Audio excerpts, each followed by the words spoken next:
वसई विरारमध्ये एका पाठोपाठ एक अशा हत्येच्या घटना समोर येऊ लागल्या आहेत। मनोरुग्ण भावाने आपल्या सख्ख्या बहिणीची कोयत्याने वार करून हत्या केली। भांडण सोडवण्यासाठी गेलेल्या आईवरही हल्ला केला। नालासोपारा पूर्वेच्या टाकीपाडा येथील सर्वोदय वसाहतीत मंगळवारी पहाटे ही घटना घडली।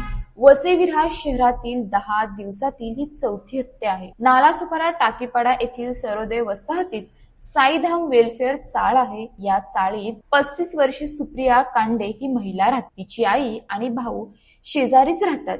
महिलेचा पती गावी गेला होता। मंगळवारी पहाटे तिचा सख्खा भाऊ 40 वर्षीय अजित मालुष्टे याच्यासोबत भांडण झाले। या भांडणात अजितने कोयत्याने तिच्यावर वार केला। तिच्या मानेवर आणि छातीवर कोयत्याने वार झाल्याने ती गंभीर जखमी झाली। भांडण सोडवण्यासाठी तिची आई मध्ये पडली तेव्हा अजितने तिच्यावरही वार केले। ती गंभीर जखमी झाली।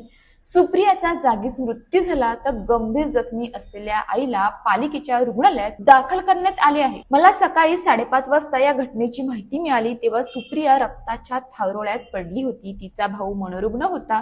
त्याने कोयत्याचा वार करून तिची हत्या केली अशी माहिती स्थानिक रहिवासी महेंद्र कदम यांनी दिली। तर तुळीस पोलिसांनी या प्रकरणी हत्येचा गुन्हा दाखल करून आरोपी भावाला अटक केली असून पुढील तपास सुरू आहे। माझ्या घरी सकाळी साईधाम सोसायटीचे काही लोक आले होते की आमच्या बिल्डिंग मध्ये भांडण झालंय, म्हणून मी सकाळी 5:30 वाजता त्यांच्या बिल्डिंग मध्ये गेलो होतो। तिथे बघितलं तर मी म्हणजे एक बाईचं खून करण्यात आलेला आहे तिच्या लहान भावाने।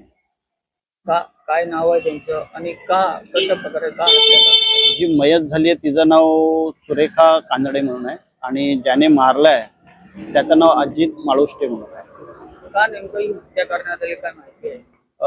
हा जो अजित नावाचा व्यक्ती जो आहे तो मनोरुग्ण आहे, थोडा वेडसळ आहे आणि त्याचे औषध वगैरे चालू होते। त्याने 15 दिवसापासून काहीतरी औषध वगैरे काय घेतलं नव्हतं, त्याच्या डोक्यावर परिणाम होता। अशाच ताज्या बातम्यांसाठी आमच्या न्यूज पोलीस रिपोर्टर चॅनलला लगेच सबस्क्राईब करा आणि बेल आयकॉन दाबायला विसरू नका।